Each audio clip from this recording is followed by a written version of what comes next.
우리 말씀 함께 보겠습니다. 우리 창세기 40장 우리 9절에서 23절 말씀. 어제 은혜의 포인트들이 여러 군데 있었죠. 다시 한번 보면 첫 번째, 두 관원장, 술 맡은 관원장과 떡 굽는 관원장이 옥에 갇혔는데 요셉이 갇힌 곳에 함께 갇히게 됩니다. 이것은 뭐 하나밖에 없지 않겠느냐라고 생각할 수도 있지만 요셉은 왕의 제수가 아니었죠.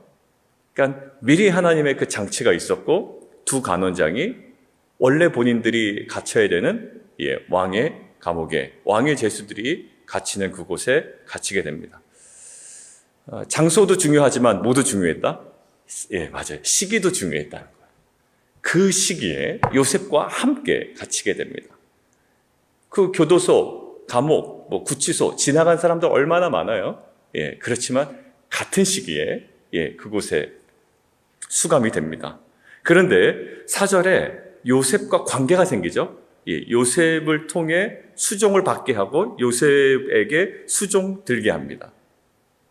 자, 근데 여러 날이 지나요. 여러 날이 지납니다. 그죠?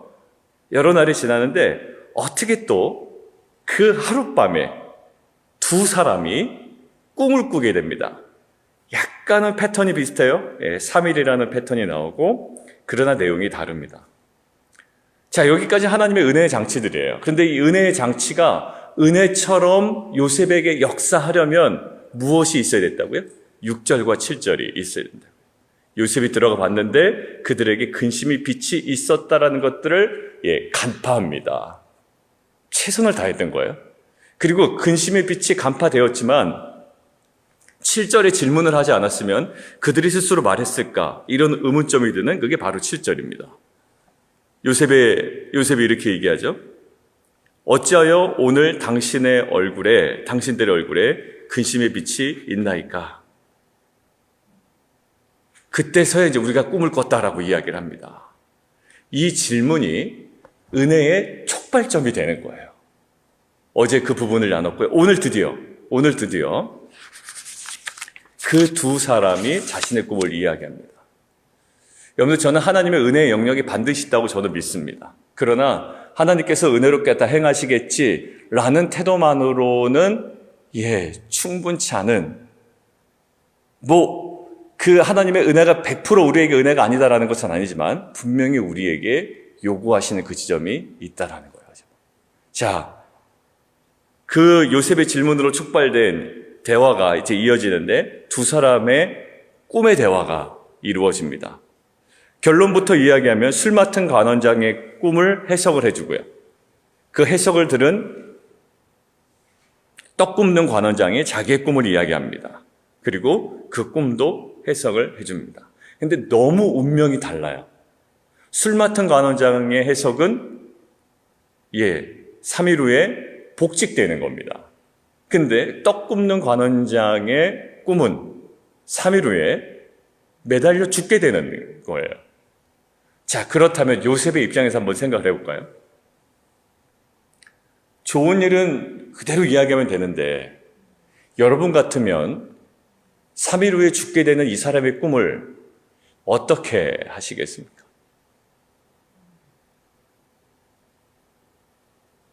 당신 죽게 됩니다. 이거 어떻게 하실래요?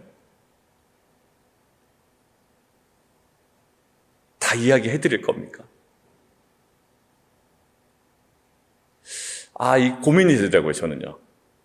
앞에 있는 이야기는 하고 뒤에 있는 이야기는 이런 마음이 들었어요. 어차피 죽게 될 텐데. 이 사람은 어차피 3일 안에, 3일 후에 복직을 할 거고, 이 사람은 죽게 될 텐데, 모르겠다고 하든가. 왜? 한 사람만 맞으면 되잖아요. 근데 요셉은요, 있는 그대로 이야기합니다. 어떤 확신이 있었죠, 요셉에게는? 꿈은 어디였다? 어제 보죠. 해석은 하나님께 있지 아니니까. 꿈을 꾸게 하신 분도 하나님이고요. 꿈을 해석하게 요셉에게 지혜를 주신 분도 하나님이시다. 근데 요셉은 어디서 밀리지 않았냐면 있는 그대로 그에게 전달해야 될 그 타이밍과 사명을 놓치지 않아요. 있는 그대로 그에게 전합니다. 근데 이게 뭐 중요한가? 근데 제가 왜 이 묵상을 했냐면, 만약 요셉이 어차피 내가 말하나 안 말하나 이 사람은 죽을 운명이니까 그냥 모르겠다고 하거나 대충 얼버무리면 되겠지 하고 얼버무리면 됩니다. 근데 사실 앞에 있는 꿈이 그대로 이루어진 것처럼, 여기 보면 그 바로의 손바닥에다 잔을 올려둔다고 그랬거든요. 근데 실제로 그렇게 됩니다. 그렇게 돼요. 그대로 꿈이 이루어져요. 그러니까 성경은 그냥 대충 이루어진 게 아니라 아주 디테일한 거. 만약 일반적인 꿈 해석하는 사람이라면 해석의 여지를 많이 남겨둘 거예요. 근데 그렇지 않아요. 3일 후에, 그리고 요 바로의 손바닥에 이 잔을 올려둘 겁니다. 뭐 여지가 별로 없게 그냥 얘기하잖아요. 그러니까 요셉에게는 어떤 하나님께서 이 꿈을 해석하신다는 확신이 있었던 거예요. 근데 문제는 뒤의 꿈입니다. 죽게 될 이 꿈. 대충 얼버무리거나 아니면 모르겠다고 하면 되는데 그대로 이야기합니다. 근데 이게 왜 중요하냐면, 만약 대충 얼버무렸거나 아니면 모르겠다고 했거나 라고 했을 때 이 술 맡은 관원장이 나중에 나간 후에, 물론 오늘 본문에 보면 요셉을 기억하지 못하고 잊었습니다. 근데 나중에 2년이 지난 후에 이것들이 그 시점에 생각나게 하신단 말이에요. 근데 만약에 이 떡 굽는 관원장의 꿈을 제대로 해석해내지 못했다라는 인상을 받았거나 얼버무렸거나 틀렸거나 이렇다면 아마 이 술 맡은 관원장의 기억 속에 조금 더 희미해졌을지 모르겠다라는 생각이 들었어요. 그리고 지금 이 요셉은요, 꿈의 해석은 누구에게 있다? 하나님께로부터 있다. 근데 하나님께로부터 받은 것들을 정확하게 대변해냅니다. 여러분들, 우리에게는 때로 피해가고 싶은 이야기가 있습니다.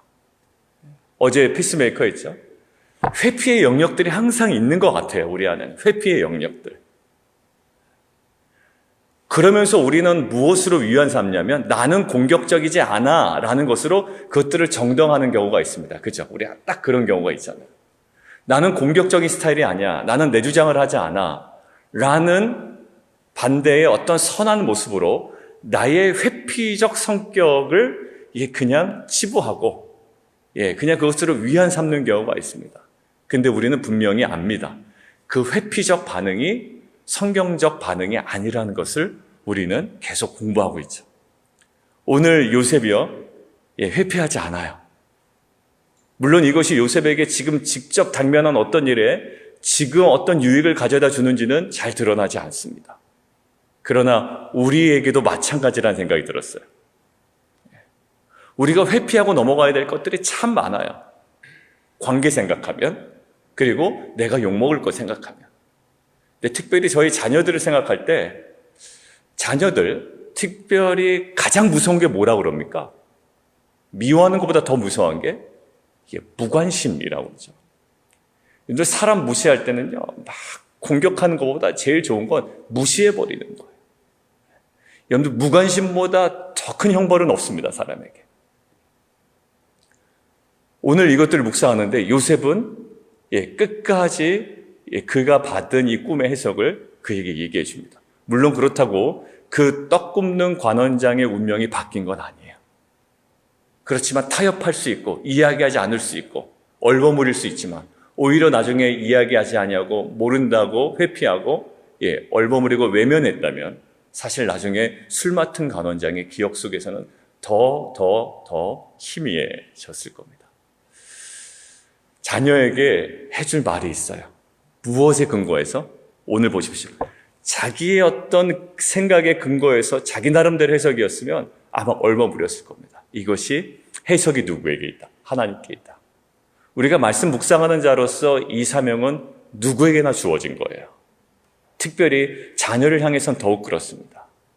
자녀를 향해서요, 나중에 크면 클수록, 어릴 때는 그렇게 잔소리하다가 많은 분들 이야기를 들어보면 나이가 크면 클수록 오히려 해야 할 말을 이야기 못하고 나눠야 될 대화를 나누지 못하는 거예요. 왜? 말씀을 통해서 내가 받았고 하나님께서 분명히 뭐라고 하시는데도 내가 온전히 전하지 못합니다.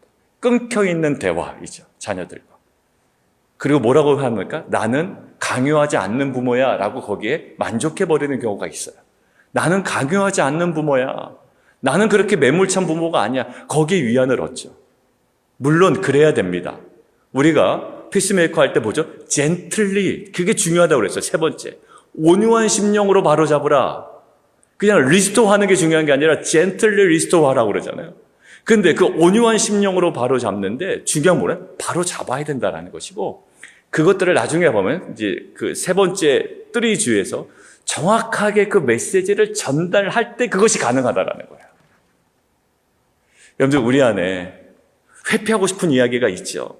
좋은 이야기는 사실 뭐 누구나 우선 더 빨리, 더 신속하게 하고 싶을 겁니다. 그렇지만 요셉이 여기에 멈추지 않았다라는 거예요. 여러분들 우리 자녀들을 향해서 멈춰있는 대화, 젠틀한 모습으로 그냥 우리가 스스로 위안 삼지 않기를 원해요. 이것은요, 아빠이기 때문에, 그리고 엄마이기 때문에, 부모님이기 때문에, 가능한 겁니다. 얼마 전에, 몇 주 전에 제가 한 성도님의 동의를 받고 주일 설교 때 말씀을 드렸어요. 창세기에 이스마엘, 누구죠? 이스마엘의 엄마 하갈인가요? 하갈에게 주셨던 이스마엘을 향한 하나님의 그 메시지를 딱 붙잡고, 제가 이제 이 말씀을 통해서 이제 자녀에게 하나하나 깊이 개입하겠습니다라는 거예요. 그런데 보통 그냥 우리가 일반적으로 화딱지가 나서라도 개입할 수가 있습니다. 그런데 그 성도님이 그 말씀을 붙잡고 순종하는 마음으로 하나하나 개입하기 시작하셨어요. 여러분, 양상은 비슷할 수가 있습니다. 근데 이 말씀의 순종함으로 개입했죠. 그렇다고 해서 이제 그 말씀에 순종했다고 해서 평생의 그 관계가 항상 매일 좋지는 않을 거예요. 여러분들 우리 피스메이커 사역에서 보면 하나님을 이 갈등을 통해서 하나님을 영화롭게 해놓은 어떤 사례들이 몇 개 나오잖아요. 근데 며칠 후에 물어봤대잖아요. 어떠십니까? 여전히 조금 싸우긴 합니다. 그게 실제적인 예예요. 그렇죠? 그렇지만 저는 확신이 있습니다. 이제 내 남편과 이제 완전한 소망이 되겠습니다. 그리고 이것이 끝이 아님을 나는 확신할 수 있습니다. 라는 거예요. 맞습니다. 그 말씀에 순종했을 때 예상과는 다른, 이전과는 다른 반응이 있었죠. 여러분들 저희는요, 뭔가 최근에 회피하고 외면하고 머뭇거리고 그냥 얼버무렸던 우리의 말이나 행동을 보게 하시는 것 같았어요. 말이지만 지금 이것을 통해서 하나님께서 묵상하게 하는 포인트는 말과 행동에서 그냥 얼버무렸던 우리의 모습들. 근데 요셉은 어때요? 전혀 그렇지가 않은 거예요. 왜? 하나님께서 이 해석을 허락하셨고 이것들을 마땅히 말해야만 했다라는 이 요셉의 확신과 부담감이 있었던 거예요. 저는 이 부담감이 사랑하는 우리 자녀들에게 그리고 사랑하는 지체들에게 그렇지만 아주 젠틀리하게 온유한 심령으로 바로잡고 하는 그 마음의 표현이 우리 공동체 안에 잘 표현되고 표현된 그 모든 표현들이 또 수용되어져 우리가 함께 그 진리 안에 성숙해가고 자라가고 하나 되는 귀한 역사가 있기를 원합니다. 자, 두 번째는요. 이 사람은 죽었으니 할 말이 없잖아요, 사실. 죽은 사람이 당신 말대로 내가 죽었다 라고 바로에게 가서 이야기해 줄 형편이 안 됩니다. 그런데 우리에게는 희망이 있습니다. 누구요? 술 맡은 관원장.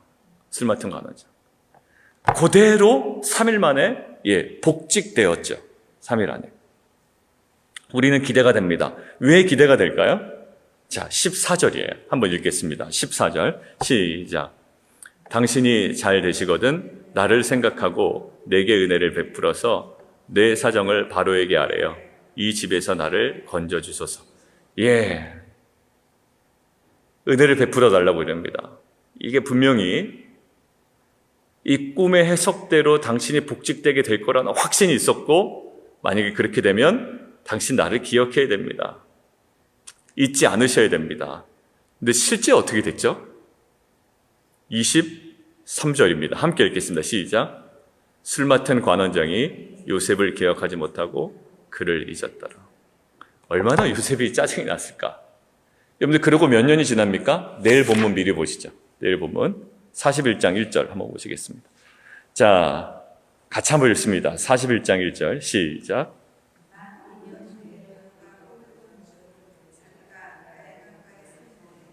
예, 잊었어요. 그리고 몇 년이 지납니까? 2년이 지납니다. 와, 요셉 입장에서는 너무 힘들었을 것 같아요. 배신감. 꿈을 내가 해석을 해줬는데 그 꿈대로, 물론 요셉이 능력이 있어서 그를 복직시켜준 건 아니에요. 그러니까 결국 꿈을 꾼 것이고 하나님께서 보여주신 거죠. 그냥 전달자 입장이었을 뿐이에요, 사실. 그죠? 요셉이 무슨 능력이 있어서 복직시켜준 게 아니라 요셉이 그 술 맡은 관원장에게 막 꿈을 꾸도록 해서 막 복직시켜준 게 아니에요. 꿈꿔가지고 온 거는 술 맡은 관원장이고 결국 이 모든 것들을 행하시는 것은 하나님인데 본인이 중간에 매개체로서 어떻게 보면 전달자였잖아요. 그러니까 그 은혜를 누구에게 구했습니까? 술 맡은 관원장이 은혜를 구한 거예요. 요셉에게 아쉬운 장면, 우리도 쉽게 잊고 있는 이 장면들이 있어요. 여러분들 우리는요, 결국 하나님께서 행하시는 일에 우리가 사역을 뭔가 잘 감당해내잖아요. 뭘까요? 하나님께서 다 하시는 일에 사실 우리가 어느 부분을 그냥 딱 맡아서 감당하는 겁니다. 결국 이 꿈을 해석하게 한 건 누구? 하나님. 꿈꾸게 하신 건 누구? 하나님. 요셉이 한 일은 그냥 하나님께서 그때 지혜 주셔서 그냥 이것들을 정확하게 전달한 것뿐, 가감 없이. 그러면 요셉이 정말 은혜를 구해야 되는 자는 누굴까요? 한낱 자기의 꿈도 해석하지 못했던 술 맡은 관원장이 아니라 그 술 맡은 관원장의 꿈을 해석하도록 정말 모든 것들을 가능하도록 요셉에게 지혜를 주신 누구? 하나님께 은혜를 구해야 되는데 사실 이게 요셉의 한계이기도 하지만 우리의 한계예요. 뭐만 잘 되고 또 뭐만 가능성이 있으면 거기에 비비고 싶고 거기에 의지하고 싶은 게 우리의 마음이거든요. 요셉이 정말 철저하게 의지합니다. 당신 나갈 때 바로에게 아래서 이 집에서 나를 건져 주십시오. 이게 사실 하나님께 올려드려야 될 기도였거든요. 근데 사실 아무것도 아닌 것처럼 보이지만 아무것처럼 보이지 않는 이 아쉬운 행동이 사실 우리의 삶 가운데 수많이 이루어지고 있어요. 자, 그때 하나님께서는 아주 정확하게 느끼게 해주시죠. 그 사람 의지했던 요셉에게 철저하게 그 술 맡은 관원장이 요셉을 기억하지 못하고 그를 잊었다라고 되어 있습니다. 2년이 지나갑니다. 근데 지나고 나서 보니까 2년이 지나고 나서 보니까 결국 2년 후에 가장 결정적일 때 이 요셉이 다시 한번 사람의 기억 속에 등장하게 됩니다. 여러분들 이때 만약에 기억나게 되었다면 어떻게 되었을까요? 한낱 자기의 누명만 벗고 옥에서 풀려난 자로 끝났을 거예요. 다시 뭐 회복이 되었을까요? 총리 자리에 오를 수 있었을까? 아니, 그건 불가능합니다. 왜? 여러분들 두 번째 꿈을 해석한, 이 바로의 꿈을 해석한 것은요, 국가적으로 의미가 있는 사건이었거든요. 근데 술 맡은 관원장이 어떤 이야기를 할지 몰라요. 내 꿈을 해석해낸 자입니다라고 이야기를 할지, 그 전에 이야기했다면, 아니면 내가 옥중에서 가만히 들어보니까 이 사람 그럴 사람 아닌데 다시 한번 조사해 보시죠. 라고 해서 그냥 단순히 그의 억울한 운명만 해결해 줄지 아무도 모르는 거예요. 그런데 하나님은요, 오히려 잊게 만드신 거인지 아니면 그가 잊었는지 모르지만 가장 더 정확한 타이밍에 요셉을 기억나게 하셨어요. 근데 얼마나 서운했을까요, 요셉이? 2년 동안 아무런 변화가 없는데. 근데 이것들을 묵상하는데 이사야서 49장이 생각나는 거예요. 이사야서 49장 한번 볼까요? 이사야서 49장 14절 한번 보세요.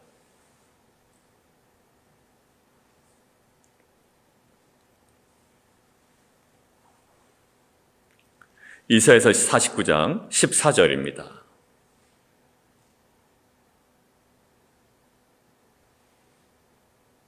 17절까지요. 17절까지 우리 같이 한번 읽을까요? 14절부터 17절까지 시작. 오직 시온이 이르기를 여호와께서 나를 버리시며 주께서 나를 잊으셨다 하였거니. 와, 여기까지 잠깐 멈추죠. 이게 우리의 마음이에요. 상상 때때로 어려우면, 고통 가운데 있으면, 그리고 사람이 나를 잊으면 하나님도 잊었다고 생각을 하는 게 우리의 마음이거든요. 그런 거 없습니까? 경제적인 어려움이라도 닥치면, 또 사람들로부터 배신을 당하게 되면, 또 내가 정당하게 했던 것에 대해 인정을 받지 못하게 되면, 이거 뭔가 라고 싶은 마음이 들고, 사람에게 대한 서운함도 들지만 사실 하나님에 대한 서운함과 하나님이 나를 잊으셨다라는 마음이 들잖아요. 자, 그런데 뭐라고 그래요? 15절에. 자, 계속 읽습니다. 시작. 여인이 어찌 그 젖먹는 자식을 잊겠으며 자기 태에서 난 아들을 긍휼히 여기지 않겠느냐. 그들은 혹시 잊을지라도 나는 너를 잊지 아니할 것이라. 예, 거기 밑줄 쫙 그어놓으시죠. 그들은 혹시 잊을지라도 나는 너를 잊지 아니할 것이라. 아니, 여인이 어떻게 젖먹는 자식을 잊겠으며 태에서 난 아들을 긍휼히 여기지 않겠느냐. 그럴 수 없죠. 엄마가 정신없어가지고 젖먹이는 아이를 냅두고 밖에 나갔다가 하루 종일 있다가 들어옵니다. 그래서 맞아, 내가 젖먹여야 되는 아들이 있었지. 이럴 부모가 어딨냐고, 이런 엄마가. 내가 깜빡했어. 남편이 막 화가 난 거예요, 집에서. 아니, 당신 젖먹여야 되잖아. 근데 맞아, 나 젖먹여야 되는 자식이 있었지. 이럴 부모는 없단 말이에요. 품에 있는 자식을 어떻게 있겠어요. 근데 뭐야? 그럼에도 불구하고 혹시 그들은 잊을지라도 뭐 한다고요? 나는 너를 잊지 아니하겠다. 오늘 요셉을 잊었어요. 하나님마저도 잊은 것 같지만 성경은 전혀 그렇게 얘기하지 않습니다. 오히려 하나님은 더 정확한 타이밍이 뭐예요? 요셉을 기억나게 하는 더 적확한 타이밍을 하나님께서는 잡고 계시고 아주 분명히 2년 동안 내내 기억하고 계셨다라는 거예요. 16절 17절 같이 읽습니다. 시작. 내가 너를 내 손바닥에 새겼고 내 앞에 있나니 내 자녀들은 빨리 걸으며 너를 헐며 너를 황폐하게 하던 자들은 너를 떠나가리라. 그 모든 것들이 해결될 타이밍이 있다라는 거예요. 그 타이밍이. 여러분들, 하박국의 항변이 뭐였습니까? 어떻게 우리를 이렇게 내버려둡니까? 하나님 우리 잊으신 거죠? 이 질문 아닙니까? 그거 하박국의 질문은요, 우리 항상 질문이에요. 하나님 잊으신 거죠? 내 비즈니스, 내 직장, 내 관계 속에서 아픔, 내 자녀, 약속의 말씀 주셨잖아요. 하나님께서 이 말씀 주셨잖아요. 남편을 향해서. 그런데 하나님 잊으신 거죠? 라는 마음이 사실 서운한 감정이 들 때가 있습니다. 이렇게 따지지 못해도. 그런데 오늘 그것에 대한 하나님 답변이 2년 동안 요셉이 지났죠? 잊으신 것이 아니라 오히려 아주 선명하게 기억하고 계셨다는 거예요. 하박국 말씀하시잖아요. 하나님 우리 잊으신 거 맞죠? 아니야. 나 잊지 않았어. 그러면서 하박국에게 무엇을 얘기합니까? 오직 의인은 무엇으로 산다? 믿음으로 말미암아 산다라는 거예요. 잊지 않았어. 지금 여호야김이라는 그 왕 때문에 힘들지, 바벨론 때문에 두렵지, 말도 안 된다고 생각하지, 하나님 내가 너희를 잊은 것 같지? 아니야. 이때일수록 우리에게 필요한 게 있다라는 거예요. 믿음으로 말미암아 의인은 산다라는 거예요. 하박국 마지막 결론이 어떻습니까? 외양간에 송아지가 없어도, 내게 양떼가 없어도 뭐래? 여호와로 인하여 뭐한다? 즐거워한다라는 신앙의 궁극적인 자리에 언제 들어가는 거예요? 외양간에 송아지가 없을 때, 양떼가 없을 때, 하나님께서 나를 잊으셨다고 느낄 때 오히려 하박국의 신앙이 어디가 더 강화가 됩니까? 여호와로 인하여 즐거워하는 신앙이 오히려 없고 오히려 잊혀진 것 같은 그 시기에 신앙이 더욱더 강화되죠. 우리 신구약 중간기 배웠습니다. 400년. 보통 우리는 뭐라고 합니까? 암흑기라고 이야기하죠. 400년의 암흑기. 아수르에서 바벨론으로, 바벨론에서 어디로요? 페르시아로, 페르시아로 어디로요? 알렉산더 대왕, 헬라 제국으로, 헬라 제국에서 어디로요? 그 다음에 잠시 독립하지만 셀루코스 왕조에서 로마로. 하나님께서 잊으신 것 같은 시간이에요. 근데 갈라디아서 4장에 뭐라 나옵니까? 때가 참해. 하나님은 400년 동안 잊으신 게 아니라 때가 참해 가장 중요한 그 시점에 누구를 보내? 하나님의 아들을 보냅니다. 깜빡 잊고 있다가 아이고 400년이나 지났네, 큰일 났다, 빨리 보내야지가 아니라 400년 동안 하나님께서 뭐예요? 잊지 아니하시고 은혜의 장치들을 다 해놓으셨죠. 뭐예요? 헬라 제국을 통하여 언어를 통일시키시고, 로마를 통하여 도로를 확정시키시고, 400년 동안 그들에게 숭상되었던 헬레니즘의 민낯을 다 드러나게 하셔서 참된 진리가 무엇인지를 그들로 하여금 불타게 하셨단 말이에요. 그래서 결국 어떻게 합니까? 때가 참에 갈라디아서 4장, 그 여인의 몸에서 아들을 낳게 하셨습니다. 400년 잊은 시간인가요? 아니요. 400년은 하나님이 잊으신 시간이 아니라 오히려 하나님께서 철저하게 잊지 아니하시고 그 때를 기다리시고 준비하신 시간이었죠. 오늘 2년 지납니다. 우리에게도 수개월이 지났고 약속의 말씀이 이루어지지 않은 것, 하나님이 잊으신 것 같고 술 맡은 간원장이 나를 완전히 버린 것 같지만 결국 뭐라고요? 하나님은 잊지 아니하시고 혹시 잊을지라도 나는 너를 잊지 아니할 것이라. 하나 더 말씀 보고 마치겠습니다. 스가랴 2장 8절인데요. 찾지 않으셔도 돼요.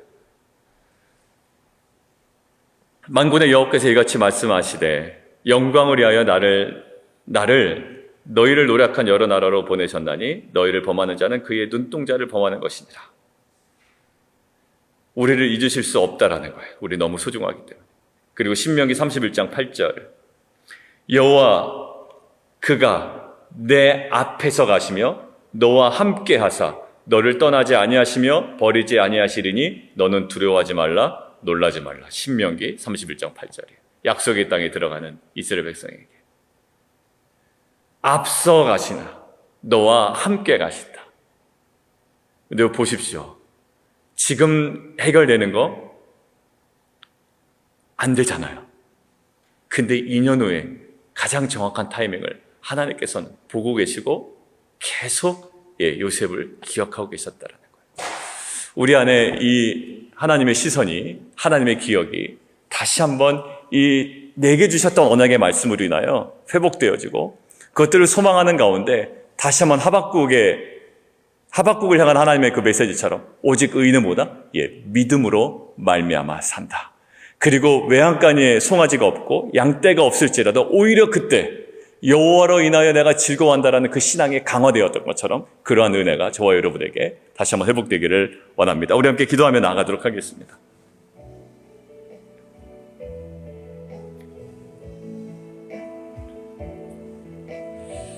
오늘 하나님께서 주셨던 말씀 가지고 오늘 요셉이 분명하게 얘기합니다. 하나는 굉장히 껄끄러운 이야기였을 거예요. 그런데 그대로 이야기합니다. 우리에게도 반드시 그대로 전달해야 되는 사실 사명이 있어요. 그러나 온유한 심령으로 바로잡으라. 젠틀리하게. 우리에게 중요하죠. 무례하게 하면 안 돼요. 우리가 계속 이야기했지만 굉장히 온유한 심령으로 바로잡으라. 오히려 우리는 그 이야기 내용이 너무 부담되어서 나는 공격적이지 않은 사람이야 라는 것으로 스스로를 위안하고 오히려 사명을 사실 애매하게 내려놓을 때가 있죠. 그러나 우리가 감당해야 될 일입니다. 특별히 자녀를 향해서는 더더욱 그렇습니다. 우리 함께 같이 기도하시고 특별히 두 번째 기도 제목 있죠. 술 맡은 간원장이 있습니다. 기억하지 못합니다. 그를 완전히 잊은 것 같아요. 2년이 지나갑니다. 2년 동안 배신감, 서운함, 그리고 하나님에 대한 약간의 원망, 여러 가지 마음이 들었을 텐데 아마 요셉은 그렇지 않은 것 같고요. 결국 하나님께서 정확한 타이밍에 요셉을 기억나게 하시죠. 하박국도 마찬가지입니다. 하나님 우리 잊으신 거 맞죠? 저 여호야김이라는 왕, 바벨론이 이렇게 쳐들어오고 공격하고 이거 도무지 하나님 우리 잊으신 거 아닙니까? 그런데 아니래요. 오직 의인은 오히려 그때 믿음으로 말미암아 산다. 가장 어렵고 아무것도 손에 잡힐 수 없는 그 시기에 여호와로 인하여 즐거워하겠다라는 그 믿음이 더욱더 강화되는 시기가 바로 그 시기였어요. 신구약 중간기 400년 하나님께서 잊으신 시간 같아요. 선지자 아무도 보내지 않으시거든요. 그런데 오히려 갈라디아서 4장 때가 참해 그 타이밍에 하나님께서 예수 그리스도를 이 땅 가운데 보내십니다. 잊은 시간이 아니라 하나님께서 정확한 그 시기 타임을 붙잡고 계시고 끊임없이 우리를 또 이스라엘 백성을 또 인류를 기억하고 계셨어요. 내 부모는 나를 버렸으나 여호와는 나를 영접하시리이다. 그들은 혹시 잊을지라도 나는 너를 잊지 아니할 것이다. 이 말씀 붙잡고 우리 함께 좀 기도하며 나아가도록 하겠습니다. 기도하겠습니다.